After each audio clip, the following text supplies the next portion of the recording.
आज आप अगर कोई भी वीडियो खोलते हैं या यूट्यूब, इंस्टाग्राम या फिर फेसबुक पे जाते हैं तो हर इन्फ्लुएंसर जो चला रहा है वो उत्तम नगर में मारे गए एक युवक के ऊपर है। तरुण नाम का युवक है जो होली वाले दिन एक जरा से सी 6 साल की बच्ची द्वारा किसी शांति प्रिय समुदाय पर गुब्बारा गिर जाता है और उसके 20-25 लोग आते हैं और उसे मार देते हैं। तो मेरा कहना ये, क्या हो गया अगर एक मर गया तो? वो कौन सा मेरे घर का बच्चा था या उनके घर का बच्चा था? और किस लिए इतना रोल विलाप करना? वो हिंदू ही तो था, मर जाने दो, और आ जाएगा। हमारी हस्ती मिट्टी थोड़ी ना है। इतने सालों से, हजारों सालों से हम पे अत्याचार हुआ, हम अभी जिंदा है ना। हमें तो गर्व करना चाहिए। मर गया तो स्वर्ग चला गया। ना मेरे घर का बच्चा है ना तुम्हारे घर का बच्चा है, ना हमें कोई फर्क पड़ता है कि वो मर गया। नहीं, ऐसा नहीं होता है।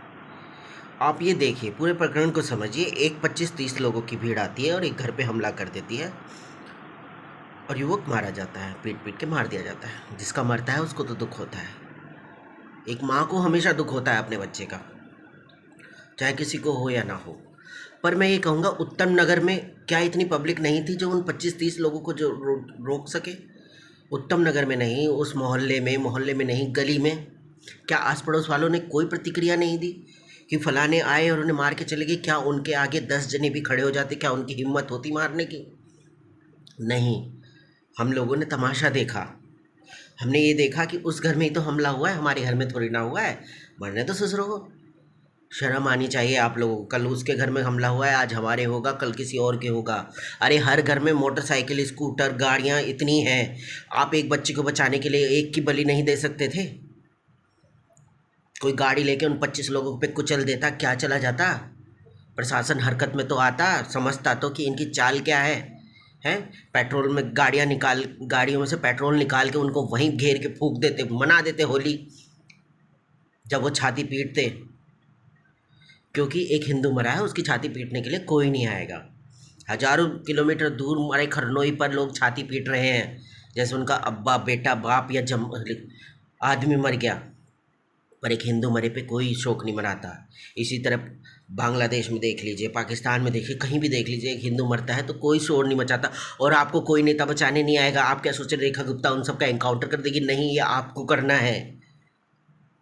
अरे आप लोगों में इतनी हिम्मत नहीं थी जब वो एक घर में घुसे थे, उस घर को घेर लेते, मार देते उन्हें।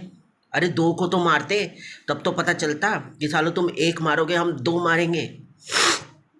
अगर ये काम पहले ही हमारे लोगों ने कर दिया होता ना, कि एक के बदले दो की लाशें घेरते, तो आज हमें ये दिन देखना ना पड़ता।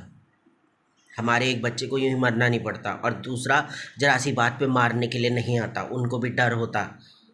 समाज का, प्रशासन का, उन लोगों का, आपका, हमारा डर होता। लेकिन हमने क्या करा?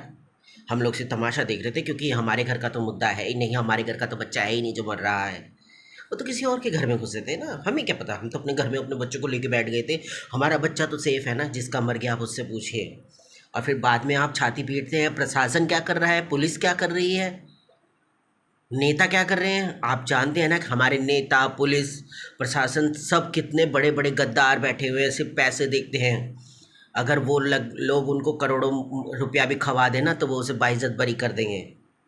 लेकिन न्याय आप लोगों को देना है। आपको हाँ लगेगा कि मेरा भाषण भड़का हुआ है, लेकिन हमें अपनी सुरक्षा खुद करनी होगी। हमारा कोई पुलिस वाला या कोई नेता हमारी सुरक्षा के लिए नहीं आएगा।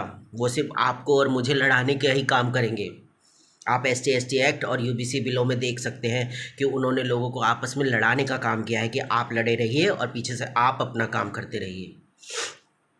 हमको यूनिफॉर्म सिविल कोड चाहिए था। हमें जो इनका भूमि माफिया गैंग जो चल रहा है इनका, उस पे चाहिए था। हमें देश की सुरक्षा का चाहिए था कानून। हमें घुसपैठ पे कानून चाहिए था सख्त। धर्मांतरण पे कानून चाहिए था हमें। लेकिन हमारे झोली में क्या डाल दिया गया? UGC बिल डाल दिया गया कि आप कुत्ते बिल्लियों की तरह आपस में लड़िए और हम राज करेंगे। कोई मोदी, कोई रेखा गुप्ता नहीं आएगी आपको बचाने। वो रेखा गुप्ता जो खुद अपने पति के पल्लों में चिपक के बैठ जाती है रात को, वो उसका कोई एक भी स्टेटमेंट आया है? 3 दिन हो गए मरे हुए पे। क्या उनके घरों पे बुलडोजर चला है? देखिए मेरा तो कहना, आप सबको बुरा लगेगा, ये लगेगा कि मैं एक भड़का रहा हूँ, लेकिन मैं भड़का नहीं रहा हूँ। आपको करना होगा, अगर कोई आपको एक मारता है तो आपको उसको बदले में चार मारने होंगे। चाहे वो एक गाल पे चाटा क्यों ना मारे, गांधी जी की तरह नहीं चलेगा। गांधी जी की तरह देश तीन हिस्सों में बट गया था। क्या आप चाहते हैं अब भी 28 टुकड़ों में देश बट जाए? नहीं ना, तो आपको डंडा लेना ही पड़ेगा। अगर किसी ने आप पे एक मारा है ना, तो उसका हाथ भी तोड़ो और साले के चार के पाँच का 20 मारो। तो हमें ये देखने को नहीं मिलता। आजकल क्या होता है, रामनवमी के जुलूस का, हनुमान जयंती के जुलूस, दिवाली, होली, हिंदुओं का कोई भी त्यौहार बगैर टॉलरेंस के जाता है। दूसरे शांति प्रिय समुदाय जो हैं वो सिर्फ हमारे जुलूसों में, हमारे उस पर पत्थरबाजी करना, हमारे लोगों को मारना, सिर्फ यही रह गया है देखने को। और जब हम बात करते हैं दूसरों के लिए, तो हमें कह दिया जाता है, हो तुम बड़े वो हो, तुम्हें सिर्फ अपना धर्म दिखता है। दूसरों के लिए क्यों नहीं कहा जाता कि ये दूसरों को अपना धर्म दिखता है? तो मेरी तो आपसे यही दो गुजारिश है, यही हाथ जोड़ के प्रार्थना है कि आपको इंसाफ खुद लेना पड़ेगा। हमारी कानून व्यवस्था इतनी नीच और गिरी हुई हो चुकी है कि वो माँ बाप सिर्फ जो है ना रास्ते में तड़पते तड़पते मर जाएंगे, लेकिन कोई कोर्ट भी उसे इंसाफ नहीं देगी। तो ये फैसला आप लोगों को करना है कि अगर कोई भीड़ आती है तो साली को घेरो और पेट्रोल छिड़क के आग लगा दो। हाँ, मैंने भड़काऊ भाषण दिया है, मैं लोगों को भड़काने का काम कर रहा हूँ, लेकिन करना ही पड़ेगा, जब ही होगा। वरना हमें चुन चुन के मारा जाएगा और हम तमाशा देखते ही रहेंगे।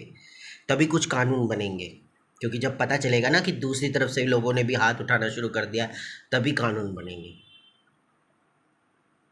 और आगे आप समझदार हैं, मरने के लिए तैयार हैं तो मरते रहिए, लेकिन मेरे सामने अगर ऐसा होता है तो मैं बाइझक तलवार उठाने में या कुछ किसी व्यक्ति को मारने में संकोच भी नहीं करूँगा। जय भवानी।